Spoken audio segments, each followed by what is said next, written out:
فادفعوا الیہم اموالہم، تو ان کے مال ان کو واپس کر دو، ولا تأکلوها اسرافا وبدارا ان یکبروا، اور ان کے مالوں کو نہ کھاؤ تم حد سے زیادہ تجاوز کرتے ہوئے، وبدارا، اور جلدی جلدی، ان یکبروا، کہ جب وہ بڑے ہوں تو مال باقی نہ ہو، ومن کان غنیا فلیستعفف، اور جو غنی ہو تم میں سے، فلیستعفف، یتیم کے مال سے بچے وہ، ومن کان فقیرا، اور جو شخص محتاج ہو، فلیأکل بالمعروف، تو وہ یتیم کا مال معروف طریقے سے کھا سکتا ہے، فإذا دفعتم الیہم اموالہم، پس جب تم ان کو ان کا مال واپس کرو، یعنی یتیم کا مال یتیم کو واپس کرو، فأشہدوا علیہم، تو اس پہ گواہ بنا لو، وکفیٰ باللہ حسیبا، اور اللہ تعالیٰ کافی ہے حساب لینے والا۔ دو آیات سورہ نساء کی آیت نمبر 5 اور 6، یہ جو سورہ نساء کی آیت نمبر 2 ہے اس میں بھی یہی مضمون بیان کیا گیا، اس میں ذرا ڈیٹیل کے ساتھ تفصیل کے ساتھ اس کو بیان کر دیا گیا۔ اس کی جو پہلی آیت ہے، وَلَا تُؤْتُوا السُّفَهَاءَ أَمْوَالَكُمُ الَّتِي جَعَلَ اللَّهُ لَكُمْ قِيَامًا، بے وقوفوں کو مال نہ دو۔ بے وقوف ہر اس شخص کو نہیں کہیں گے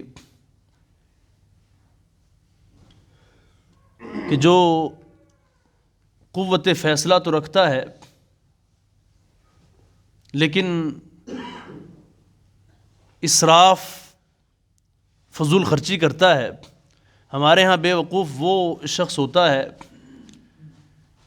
کہ جس کا ذہنی توازن ٹھیک نہ ہو، ہم اس کو کہتے ہیں یہ بے وقوف شخص ہے۔ جو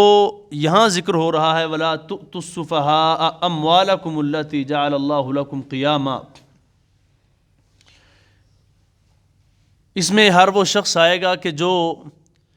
مال کا تصرف اچھے طریقے سے نہیں کر سکتا، جس کو کاروبار نہیں کرنا آتا، تجارت کرنی نہیں آتی، وہ اس میں شامل ہے۔ جب وراثت تقسیم ہوتی ہے 3 4 5 7 بھائیوں میں،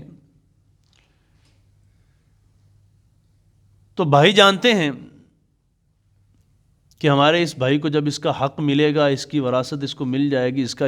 حصہ جو ہے اس کو مل جائے گا، تو یہ اس کا تصرف اچھے طریقے سے نہیں کر پائے گا، اس کے اندر وہ ایبلٹی نہیں ہے، وہ گیٹس نہیں ہے، وہ چیز نہیں ہے کہ یہ تجارت کرے گا یا اپنے مال کو بڑھائے گا، وہ چیز اس میں نہیں ہے۔ تو پھر اللہ خالق و مالک فرماتے ہیں وَلَا تُؤْتُوا السُّفَهَاءَ أَمْوَالَكُمُ الَّتِي جَعَلَ اللَّهُ لَكُمْ قِيَامًا وَارْزُقُوهُمْ، آپ اس کا مال اس کے حوالے نہ کرو، اس کے مال سے آپ تجارت کریں، اس کو کھانے کے لیے دیں، اس کو پینے کے لیے دیں، اس کو پہننے کے لیے دیں، اس کی ساری سہولیات جو ہیں وہ اس کے مال سے آپ پوری کریں، لیکن اس کو اس کا مال نہ دو۔ یہ بات سمجھنے والی ہے، ہمارے ہاں بہت مسائل ہوتے ہیں اسی بات پہ کہ جب وراثت کی تقسیم ہوتی ہے تو بھائی یہ کہتا ہے کہ جی میرا حق ہے مجھے دو، ٹھیک ہے حق اسی کا ہے، حق اسی کا ہے، اس میں کوئی دو رائے نہیں ہے، لیکن اللہ خالق و مالک فرما رہے ہیں جو مال کا تصرف اچھے طریقے سے نہ کر سکے،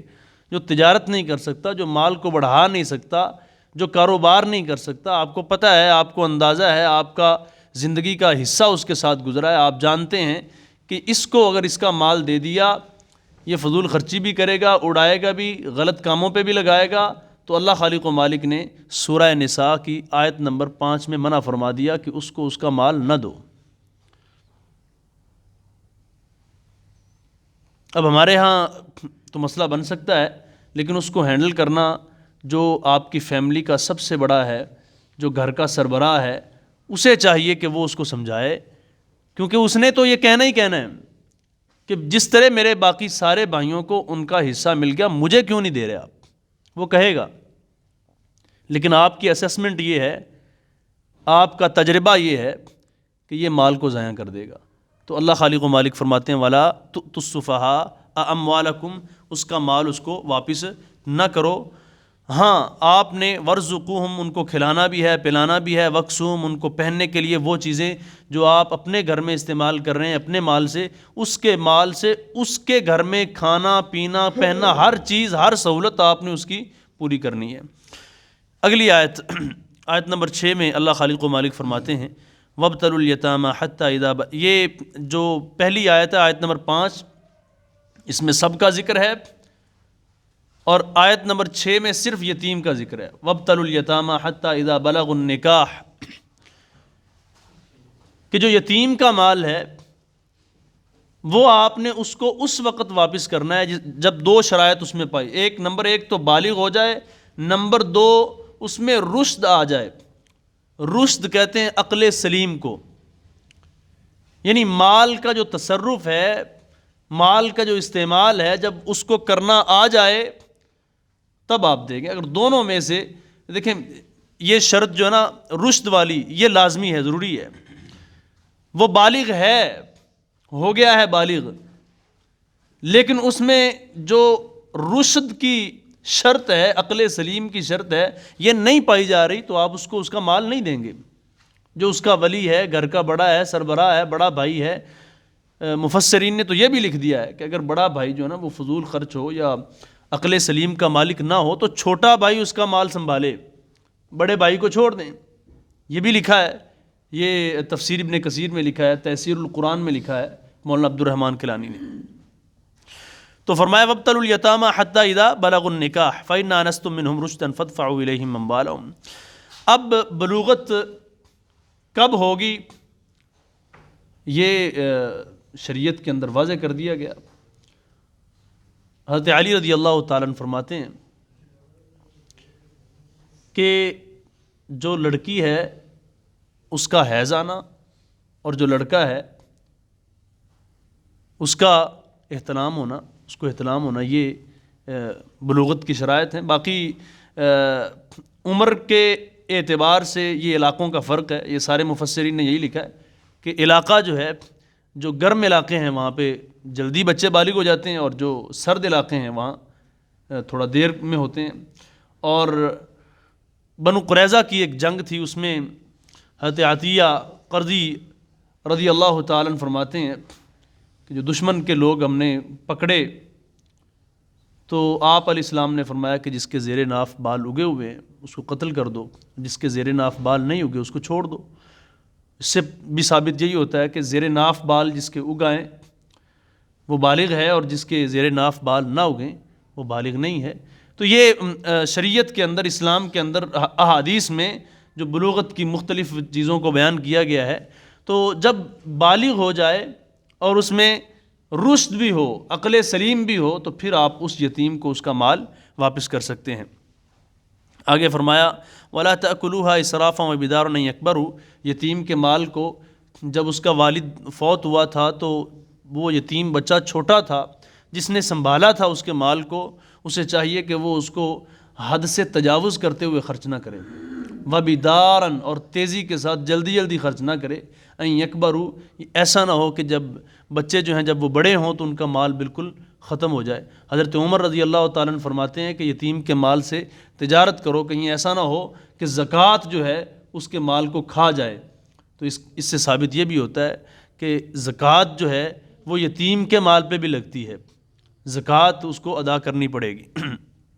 آگے فرمایا وَمَنْ كَانَ غَنِيًّا فَلْيَسْتَعْفِفْ وَمَنْ كَانَ فَقِيرًا فَلْيَأْكُلْ بِالْمَعْرُوفِ۔ جو ولی ہے اس کی دو قسمیں ہو سکتی ہیں، یا تو وہ غنی ہوگا، اللہ نے اس کو نوازا ہوگا، یا پھر وہ محتاج ہوگا۔ ولی کہتے ہیں جو یتیم کا سرپرست بنتا ہے۔ اللہ فرماتے ہیں کہ اگر تو وہ غنی ہے، اللہ نے اس کو نوازا ہوا ہے، تو پھر وہ بچے یتیم کے مال سے ایک پیسہ نہ کھائے، اسے بچنا ہی چاہیے۔